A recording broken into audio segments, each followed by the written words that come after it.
2-3 बार 4 बार देश को कहा कि स्टॉक मार्केट तेजी से आगे बढ़ने जा रही है। होम मिनिस्टर ने सीधा कहा कि 4 जून को स्टॉक मार्केट आसमान में जाएगी, लोगों को खरीदना चाहिए। और यही मैसेज फाइनेंस मिनिस्टर ने दिया। फर्स्ट, ये आज थोड़ा हम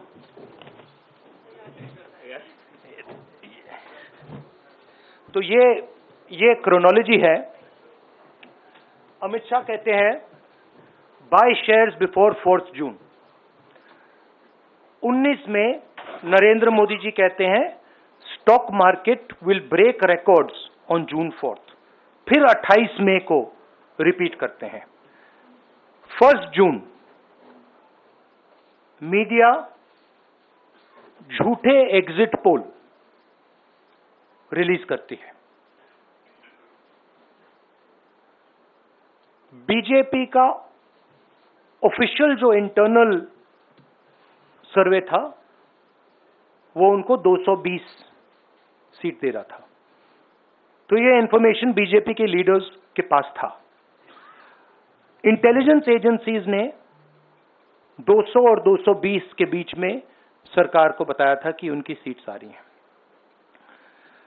3 जून को स्टॉक मार्केट सारे रिकॉर्ड तोड़ देता है और 4 जून को खटाक से स्टॉक मार्केट अंडरग्राउंड चला जाता है। अगला स्लाइड दिखाइए जरा। ये देखिए 31 मई massive stock activity, more than double what was there on 30th, more than double what was there on 29, 28। ये अनोमली देखिए। ये कौन लोग हैं? ये वो लोग हैं जो जानते हैं कि कोई ना कोई घपला हो रहा है। हजारों करोड़ रुपए यहां पे इन्वेस्ट हुए हैं, फॉरेन इन्वेस्टर्स ने इन्वेस्ट किए हैं। और उसके बाद 30 लाख करोड़ रुपए का लॉस होता है। किसका लॉस होता है? रिटेल इन्वेस्टर्स का लॉस होता है।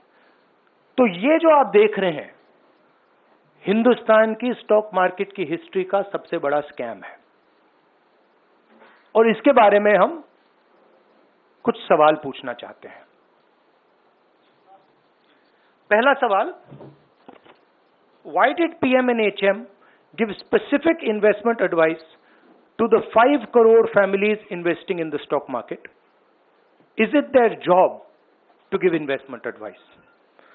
Second, why both interviews were given to the same media house owned by the same business group, which is also under SEBI investigation for manipulating stock market?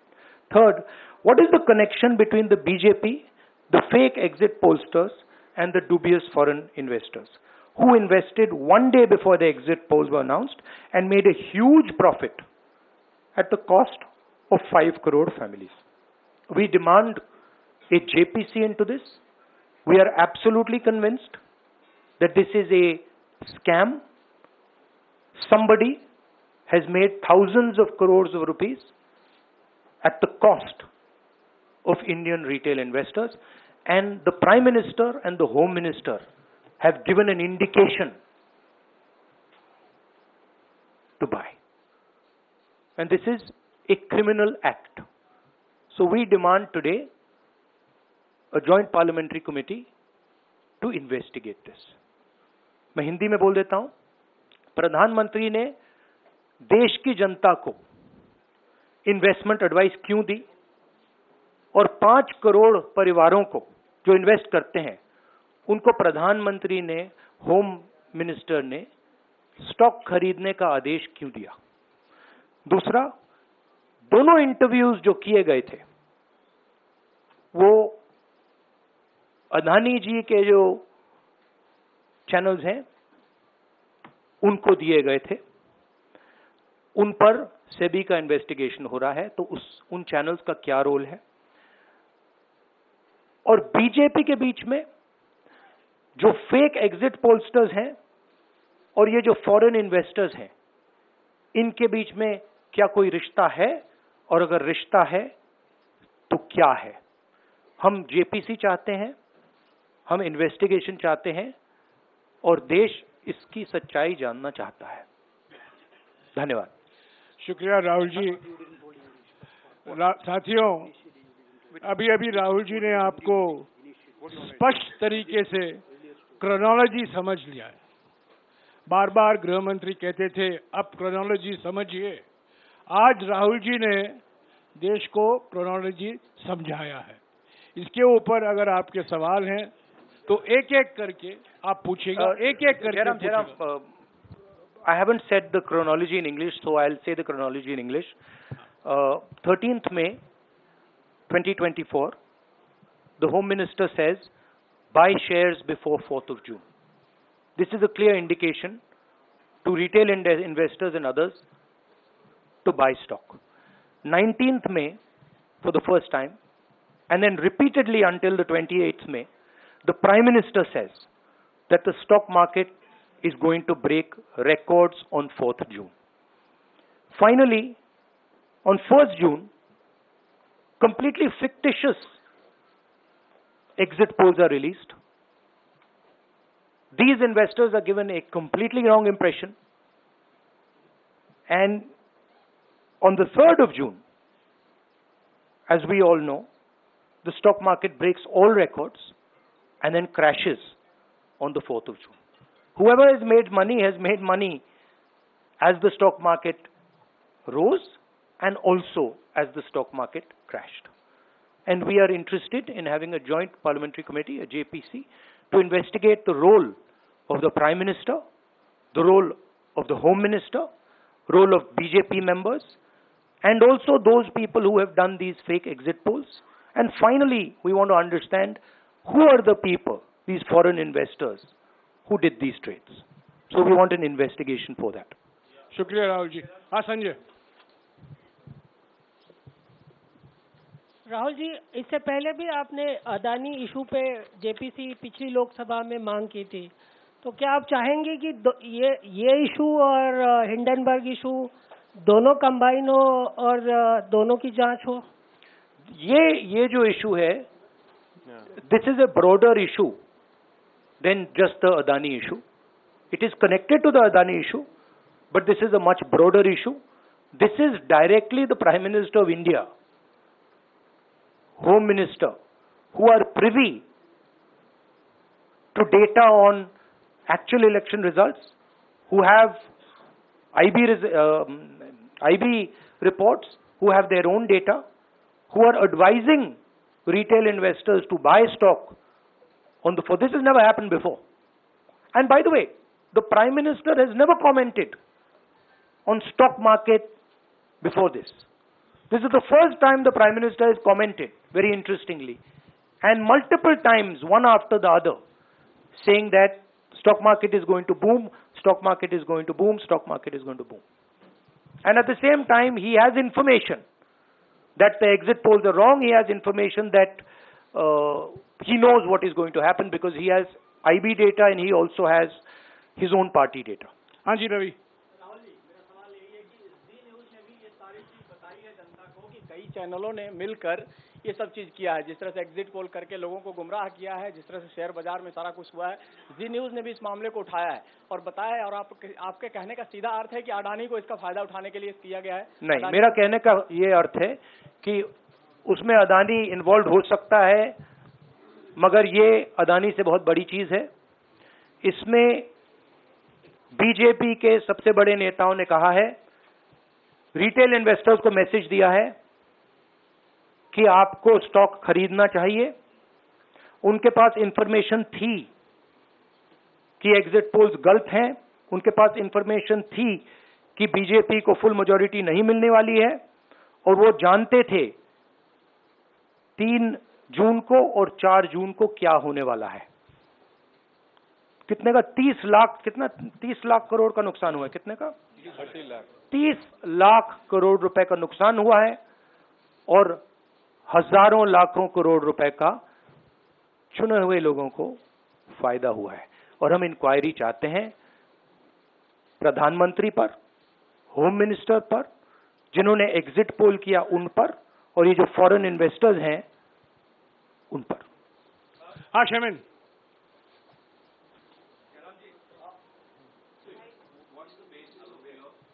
बहुत दूर है। 30 lakh crore loss of assets. How did you arrive at that figure?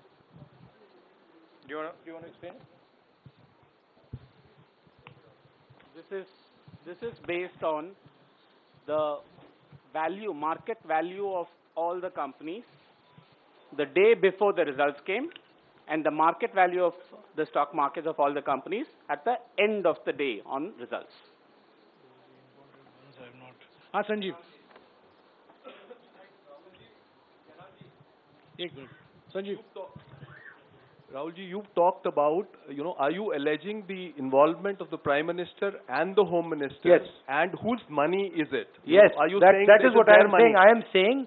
I am saying that people very high up in the BJP have carried out this scam. I am saying they had partners who carried out these exit polls. We would like to know if these exit polls were actually carried out, if people were actually sent out, and we'd also like to know the methodology of these polls. We'd like to understand who these investors are. We have some sense of who these investors are. So we are not just speaking out of the air. We are confident that if an investigation is done, interesting things will be revealed. And we think the Prime Minister and Home Minister are directly involved in this. हाँ सिद्धार्थ, जांच होनी चाहिए जिनके share बहुत up गए, जिनके सबसे ज्यादा शेयर खरीदे गए और जिनके शेयर उसके बाद में बीच में बेचे भी गए, तो उन कंपनीज का भी को भी इस दायरे में आना चाहिए, आपको लगता है? हमारा कहना है कि यहाँ पे बड़ा क्लियर है कि स्कैम हुआ है। प्रधानमंत्री ने डायरेक्टली कहा है, होम मिनिस्टर ने डायरेक्टली कहा है, इंडिकेट किया है जनता को कि स्टॉक मार्केट ऊपर जाएगी। होम मिनिस्टर ने तो साफ कह दिया कि खरीदना चाहिए, और जब प्राइम मिनिस्टर और होम मिनिस्टर और फाइनेंस मिनिस्टर ऐसी बात करते हैं तो उसका रिएक्शन आता है, लोग उसको बिलीव करते हैं। तो बिल्कुल क्लियर है कि इन तीन लोगों ने कहा है। यह भी क्लियर है कि इनको मालूम था कि रिजल्ट 400 का नहीं है, 300 का भी नहीं है। तो ये हम पता लगाना चाहते हैं, उसमें आप जो कह रहे हो वो भी शामिल है। राहुल जी, ब्रह्म प्रकाश दुबे, इंडिया डेली लाइफ से। मेरा सवाल ये है कि जो आपने बताया है इतना बड़ा स्कैम है, पहले भी आपने कई मामले उठाए हैं, जेपीसी की मांग पहले नहीं मांगी गई है, तो क्या आपने कहा ये आपराधिक मामला है, क्या कोर्ट में जाएंगे या पुलिस में शिकायत दर्ज करेंगे? क्योंकि आप कह रहे हैं बहुत बड़ा घोटाला है ये। नहीं भैया, मैंने अभी आपको बोला हम जेपीसी डिमांड कर रहे हैं, इन्वेस्टिगेशन डिमांड अगर नहीं मांगते तो पुलिस में, कोर्ट में जाएंगे? जो भी करना है करेंगे, बट हम आपको ये इन्फॉर्मेशन दे रहे हैं कि ये जो हुआ है ये नॉर्मल चीज नहीं है। इसमें प्रधानमंत्री ने इंडिकेशन दिया है, होम मिनिस्टर ने इंडिकेशन दिया है, फाइनेंस मिनिस्टर ने इंडिकेशन दिया है, अदानी जी के चैनल्स के थ्रू इंटरव्यूज किए हैं, और फाइनली लोगों ने इन्वेस्ट किया है, लोगों ने फाइनेंशियल एक्शन लिया है, कंपनीज ने शेयर खरीदे हैं। इसी विषय पर, एक मिनट, इसी विषय पर, इस स्टॉक मार्केट घोटाले पर ही हम सवाल ले रहे हैं। मौसमी, इसी विषय पर कीजिएगा बस। एक मिनट, आ रहा हूँ एक मिनट। राहुल जी, एक करके आ रहा हूँ।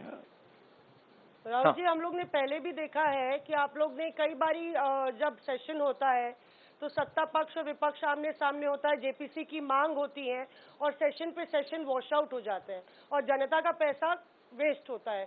तो क्या आपको ये तो बीजेपी की लाइन है।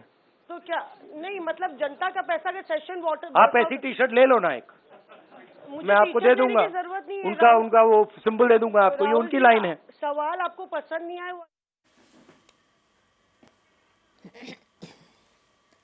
রাহুল গান্ধীর বক্তব্য আপনাদের শোনাচ্ছিলাম, সাংবাদিক বৈঠকে রাহুল গান্ধী। তারই পাশাপাশি এই মুহূর্তে যে ছবি আপনাদের দেখাচ্ছি ভবানীপুরের ছবি, শীতলা মন্দিরে মুখ্যমন্ত্রী মমতা বন্দ্যোপাধ্যায় তিনি পুজো দেওয়ার জন্য সেখানে পৌঁছে গিয়েছেন। আবির আমাদের প্রতিনিধি রয়েছেন আমাদের সঙ্গে।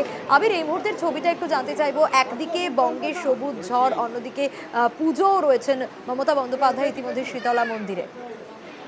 ভবানীপুর কাছারিপাড়া শীতলা মন্দির যেটি রয়েছে সেখানে এই মুহূর্তে মমতা বন্দ্যোপাধ্যায় তিনি উপস্থিত হয়েছেন। এটি ভবানীপুর বিধানসভা কেন্দ্রের মধ্যে, অর্থাৎ মমতা বন্দ্যোপাধ্যায় নিজের বিধানসভা কেন্দ্র তার বাড়ির খুবই কাছে। যেটা মনে করা হচ্ছে সেটা হচ্ছে যে তৃণমূল কংগ্রেসের যে ভালো ফল সেই সংক্রান্ত বিষয় তিনি এখানে পুজো দিতে এসেছেন।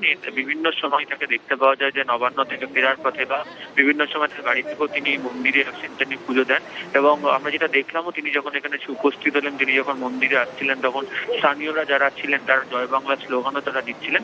এবারে দেখতে পাওয়া গেছে যে ভবানীপুর বিধানসভাতে তৃণমূল কংগ্রেসের ফল ভালো, দক্ষিণ কলকাতা তৃণমূল কংগ্রেসের ফল ভালো, গোটা রাজ্যের বিভিন্ন জায়গাতেও ফল ভালো হয়েছে। আমরা দেখেছিলাম যে বিভিন্ন সময় প্রচারে তিনি যখন লোকসভা নির্বাচনে ছিলেন বেশ কতগুলো জায়গাতে জেলাতে তিনি বিভিন্ন মন্দিরেও গিয়েছিলেন, তবে এটা একেবারেই তার বাড়ির কাছে একটি মন্দির।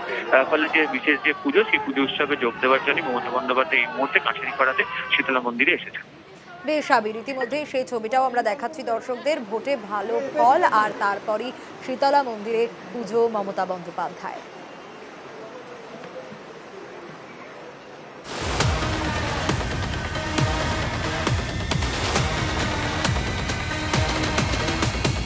নিবেদন করছে এখন মাংস রান্নাতে কোনো চাপ নেই বস।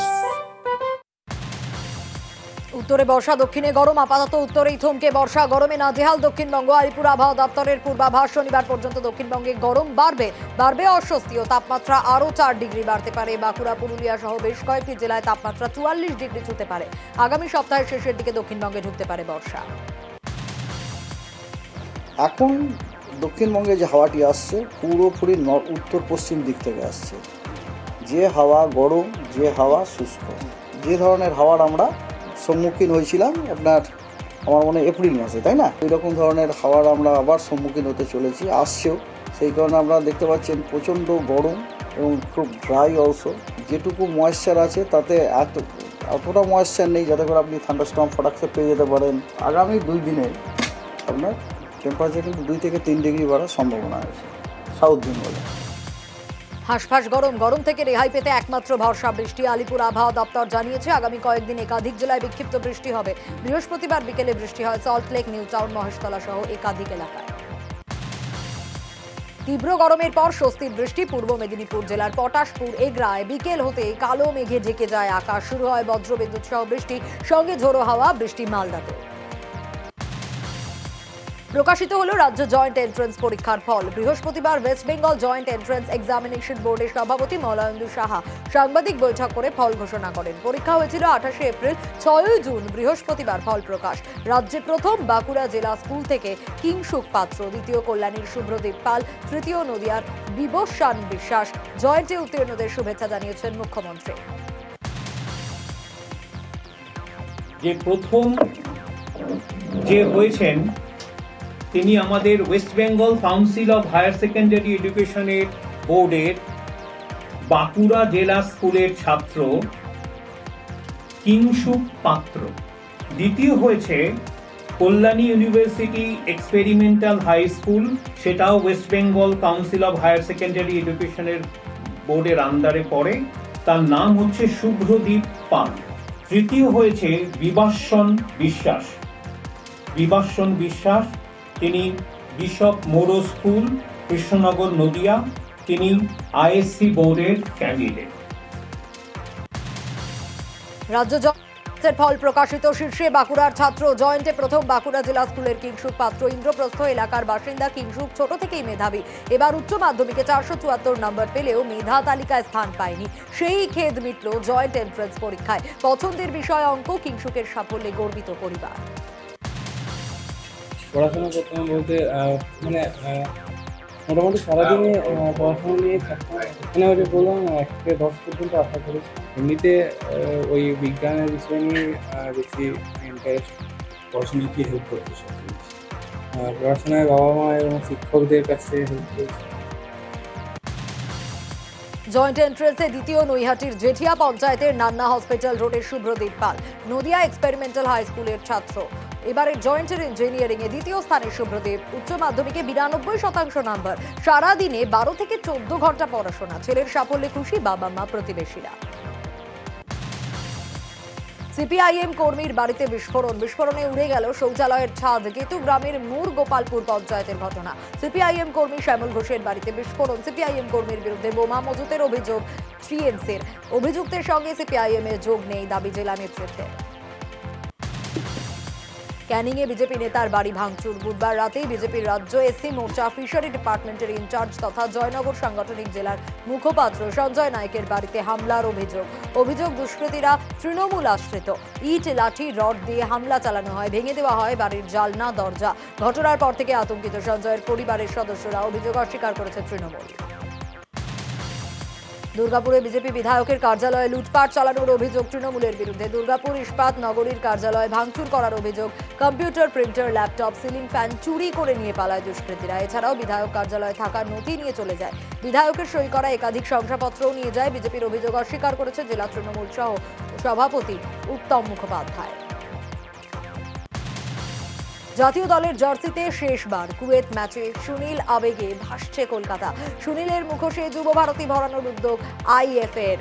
ভারতীয় ফুটবলের পোস্টার বয়ের অবসরে সাক্ষী থাকতে প্রাক্তনদের ঢল। সম্বর্ধনার আয়োজন। অধিনায়ক হিসেবে শেষ ম্যাচ খেলবে যুব ভারতীতে। ভারতের হয়ে 151তম ম্যাচ খেলে অবসর নিচ্ছেন সুনীল। দেশের জার্সিতে সর্বাধিক 94টা গোল। দেশের জার্সিতে 11টা ট্রফি জয়। ভারতের হয়ে 4বার হ্যাটট্রিক। অর্জুন, পদ্মশ্রী এবং খেল রত্ন পুরস্কার জয়ী সুনীল ছেত্রী।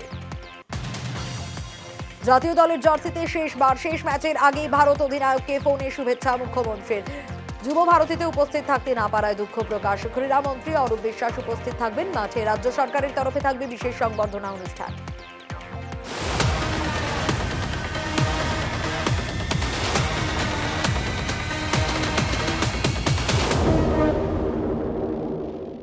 জেলা এক্সপ্রেস নিবেদন করলো